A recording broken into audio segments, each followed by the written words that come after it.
Welcome to the Ordinary Marathoner Podcast.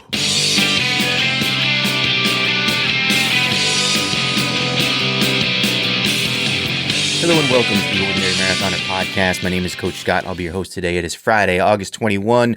Hope you guys are having a good week so far. We're doing really well out here. Been really busy this week.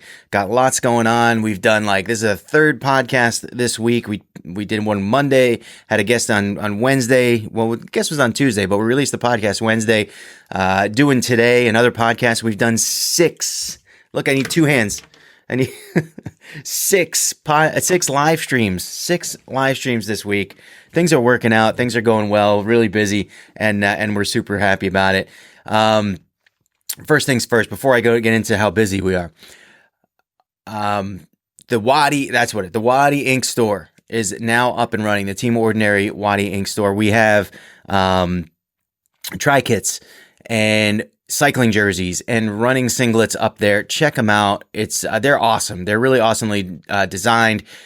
Definitely keep an eye on the sizing chart. All right. I know for me, see this shirt here, this shirt's an XL and it's still it floats on me a little bit. It's got a good amount of room. I'm going to have to order a double XL for the running singlet. I don't like doing it. It makes me feel bad about myself, but it's just that don't let it do that to you. Don't let it do that to you to size up is what I'm saying. Don't say, oh, I can't buy a double XL. If you're a double XL, just buy the double XL.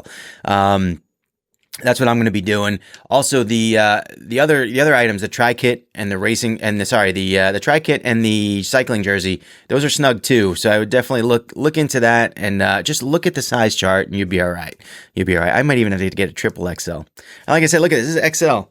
I'm swimming in this thing, and I'm going to have to go add more X's to my order. But again, just take out the tape measure yourself, get the size that you want. A lot of them, I'd say, I wanted to say a lot of them are gone already, but it's not that they're going to produce them for us. So order as many as you like. The store is open for another week or so get it in. If you go on the store, it says that when it closes. So once it closes, the orders are set. You can't order after it closes. I know it's kind of weird, but they're really strict with ordering after it closes. So, I apologize for that, but you know what? You have plenty of time. You got over a week to get your order in. Check it out. There's going to be a link on our Facebook page. There's going to be a link at the bottom of this video if you're watching on YouTube, and there will be a link at ordinarymarathoner.com in this podcast to get to the store and access the store and get your Team Ordinary Wattie Ink gear. It looks really sharp, guys. I'm telling you. I tell you what I can't wait for. I can't wait for those first pictures of you guys going through finish lines wearing this gear. That's what I'm like. It gives me, it gives me chills just thinking about it. I'm serious. I know that's kind of weird, but it does. It does. Just to see kind of how far we've come over the last few years with this podcast, with the discussion group and just the community in general. It's been great. Now let's take a step back a little bit because, like I said, it's been a busy week. We did a podcast Monday. I recorded a podcast Tuesday. And actually, I recorded a podcast Monday with John Tipton for, I think it's called Running with Tip Top is his podcast. That's going to be out soon. I can't wait to hear from him on that one. That one comes out. And then Tuesday, we recorded a podcast with Matt Scaletti, and we put that one out Wednesday. And that one has done pretty well. A lot of you guys out there listen to it. Matt is a crazy dude. He is an ultramarathoner. And in the month of August, this is the month of August. We're August 21, right? So we're not even done with August. Matt has run 500 miles in August. 500 miles in August. He's insane. He's a maniac. But he's doing a great thing. He's doing it for a great cause. His wife's charity, youngadultsurvivors.org. It's actually yasurvivors.org is the website. You can go there and click events, and you can see his page if you want to make a donation. Stephanie and I made a donation the other day. I just watching him, I couldn't not donate. I was just like, it's so impressive what he's doing, what he's up to, and just knowing that it's going to go to a good cause, I could not donate. So if you're up for that, go on yasurvivors. I think it's yasurvivors, plural.org, and you can check out the events there and donate if you wish. But listen to the podcast too, because he was an awesome guy. We had a great conversation, and it's nice. I got to tell you, it was nice getting back to that format where I'm talking to people as opposed to just talking by myself. But we're going to be having some more of those in the future. John Tipton, the guy whose podcast I was on, I'm going to try to get him on. Matt Shore, who has been a guest probably about 6 months ago. We're going to have him back on too. He's doing some amazing things. I think he's got a bit of a challenge for me too. But we're going to talk it over, and we're going to kind of come up with a plan of action there going forward.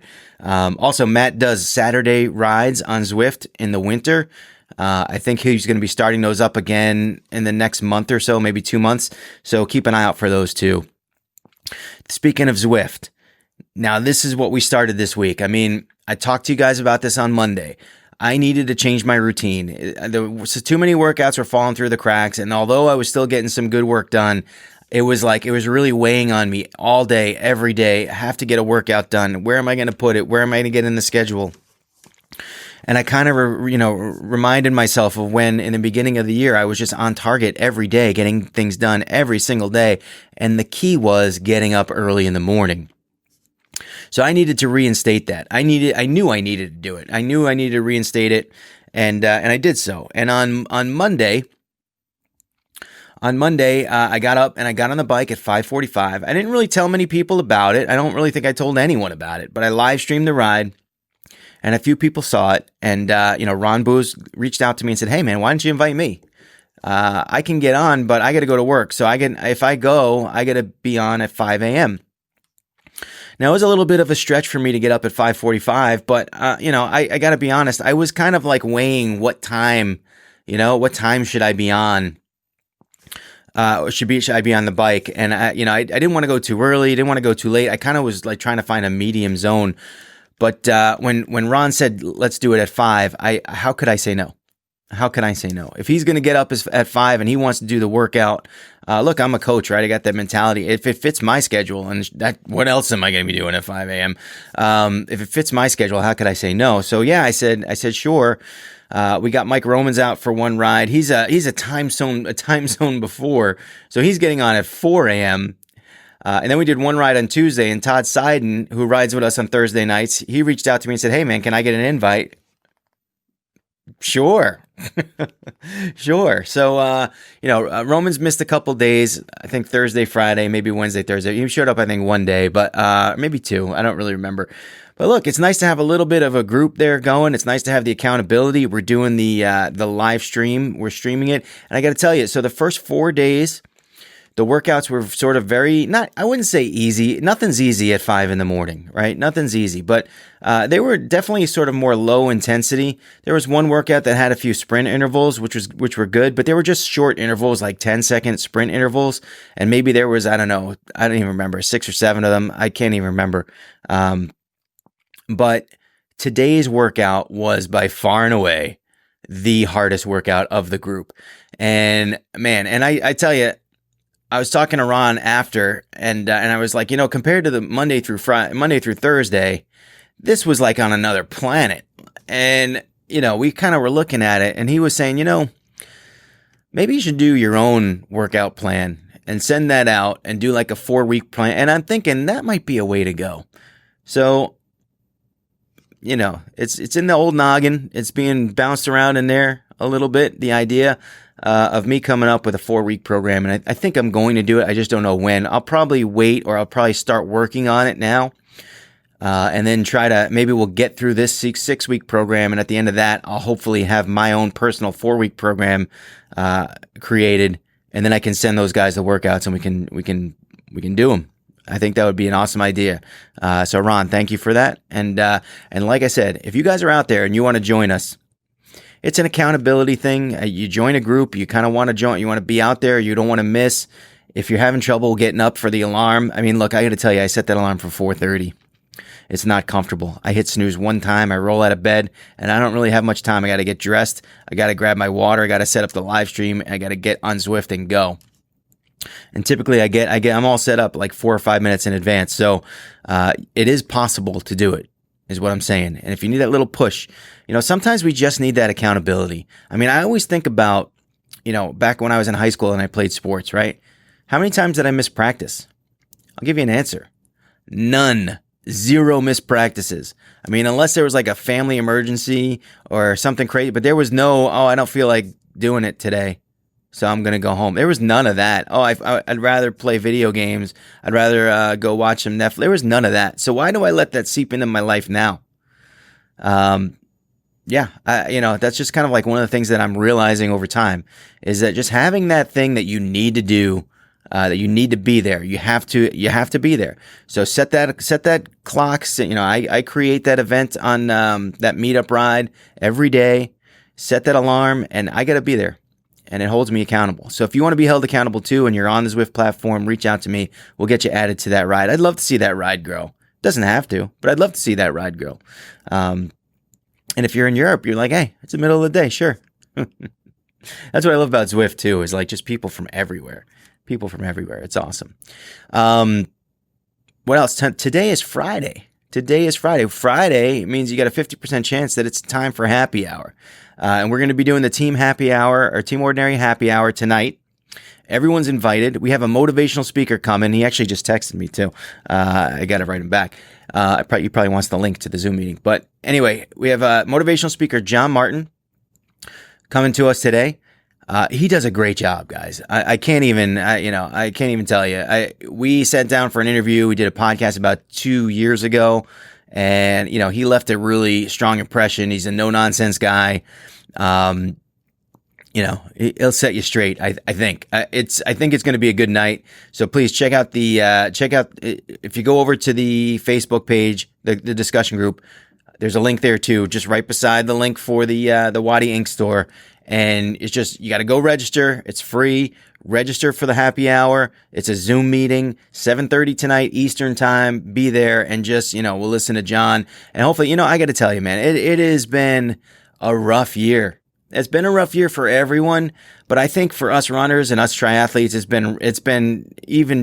been maybe even like a little, even just maybe because of our own world, but a tiny bit worse. Maybe it's just because I'm looking at it that way. All our events getting canceled. You train so hard for, a lot of people train hard to try to exceed something from the year before or try to get through that finish line at an event this year. You work really hard towards it, and then they just kind of pull it away. And it's, it's just difficult to deal with. It's like, yeah, I know, you're tough. You got to deal with it. We are well equipped to deal with it, but it is a hurdle. It is a hurdle. And I kind of feel like, I've had a lot of conversations with people who are a little bit extra depressed this year, having a little bit extra trouble finding the motivation, kind of that inspiration to get out there and get the work done, because you don't have that nugget at the end. There's that, there's that payoff at the end, those races, those medals, the way you feel when you cross a finish line. And when it's not there and it's taken away, it's kind of like, man, not that you're necessarily doing it for that purpose, but it's a moment that you miss. It's a moment that you could have earned, that you earn, and now it's not there. And maybe you feel like it's taken away from you, or maybe you feel like, there's nothing to work for, just a little bit less to work for. It's been really hard for a lot of people this year to kind of keep it up and keep that, that discipline going. Cause it's like, what are you working for? You're working for yourself. You're kind of doing what you're doing it for. You do know, but it's depressing sometimes. And a lot of you guys are going through some depressing times. I've definitely hit, some periods of time where I'm like, I'm just down, and I'm like, all right, well, what am I going to do next? All right. So now I'm looking at my next event, I think is July of 2021. I mean, that's a long wait. That's a lot of training between now and then. But that's what you got to do. That's what you got to do. We might have some virtual race news coming to you, by the way. Ordinary Marathon 2021, that is open, by the way. Keep checking that out. That is open for registration. I got to talk to June Walker, by the way. I've been meaning to bring her back on the show. She's been doing our Couch to 5K program. I know she's had a few hiccups there, but I think she's somewhere around week 6 or week 7. We were having her on for like every couple of weeks, but we haven't had her on in a while. So we got to check in with that and see how she's doing. But she's also made a few ordinary marathon glasses, like tumbler glasses, sort of like my Coach Scott glass over here, if you can see it. My coach, and we're going to be giving those away we'll be doing a raffle with I think she's got 2 of those, but you have to be registered for the Ordinary Marathon in order to be eligible for the raffle. So get on over to ordinarymarathon.com. It's $10, guys. We went bare bones this year. We're just trying to get people involved. We think we do a great race. We think we have a great time. We know that when it comes to virtual racing, that cost is a barrier for a lot of people. So we try to break that barrier down as much as we could. $10. $10. I mean, my coffee, this is like 3 days of coffee for me is $10. That was my excuse to get a sip of coffee in the middle of the podcast, which you should never do, by the way. But it's my podcast. I do what I want. All right. I'm going to wind it down for today. Listen, I got one more story for you. I got one more story. You remember so it was like maybe 2 weeks ago, I was talking about Steph and I watching a documentary called The Secret, which is kind of off of a book, I guess, kind of professing positive thinking, the idea of positive thinking, and how law of attraction, if you can have a positive frame of mind, that good things will kind of funnel your way. And I've been trying because I know I'm negative. I know I'm cynical. That's me. I try not to be, but I question everything, and it just every time I question something, it's like the answers are. It almost feels like nothing good ever happens. So that's kind of the way I am at times. So I'm trying to be better. I'm trying to be better myself. I'm trying to think more positively. I'm trying to think, and what got me about The Secret was a portion where the guy was saying, if you don't want to pay bills, just think really hard. And instead of going to your mailbox and seeing bills, you're going to go to your mailbox and you're going to see checks. And I'm thinking to myself, what kind of crackpot is this guy? You're going to see checks. So, look, I'm not sitting here visualizing checks coming in the mail, but wouldn't it be nice, right? If checks came to the mail instead of bills. So yesterday we're kind of sitting there at the breakfast table, and they have this new feature at the mail at the post office where you can go online and you see pictures of the mail that you're getting that day. Everything that you're getting that day, you see pictures of, which is hilarious. I don't know why. Do I need that? I don't know. We're scrolling through, and she's like, "What is this?" It's a check, paid to the order of. From who? From the government. Now, he couldn't see how much it was, but all of a sudden, I'm like, government sending me money? And you kind of start with low expectations, right? You're just like, oh God, that's not The Secret. And Stephanie actually said, that I wasn't using The Secret. I wasn't using The Secret, and it was going to be a low number because I was not using The Secret. So we waited all day. The mail gets delivered about 4:30. We went on a walk. We came home, and the mail was there. Race inside because we know we got a check. We opened the check. It was $2.11. $2.11. Now, here's the deal. The fact that we got a check in the mail, which never ever happens, is just when I just said that The Secret is garbage and baloney. It just was hilarious. The fact that it was $2.11 is whatever. I'll tell you what it was we didn't get our stimulus check until very late in the year because they had to process our taxes first. And because of that, I think they gave us interest. They gave us interest for holding it from the stimulus date until a few months later, they actually gave us interest, $2.11. Go figure. But I'm going to go deposit that check because that's my money. You're damn right I'm getting it. When Uncle Sam gives me money, I collect, because I know he's not gonna like throw my check in the garbage. That's for sure. Anyway, I wanted to give you that update. I thought it was a kind of a funny story. I mentioned it this morning on the live stream, and I didn't actually tell the whole story because I forgot. But there it is. Maybe The Secret works. We're gonna keep using it, trying to stay positive here in the face of COVID. We're doing really great with the coaching business. We're doing really good stuff. If you're interested in coaching, give me a call. Consultation is always free. I'm a worse salesman, so you're not going to feel pressured. And I'd love to have those conversations with athletes. I love having those conversations, see what you guys are up to, what your goals are, and if there's a way I can help. We just added a new athlete this past week. He started on House of Fire. He's doing great. He's doing awesome. So the team is growing. The family's growing. Everything's growing. And it just feels good, doesn't it? I'll see you at happy hour tonight. Go sign up. Go register for tonight. And remember, every day is an ordinary day unless you make it extraordinary. So get after it.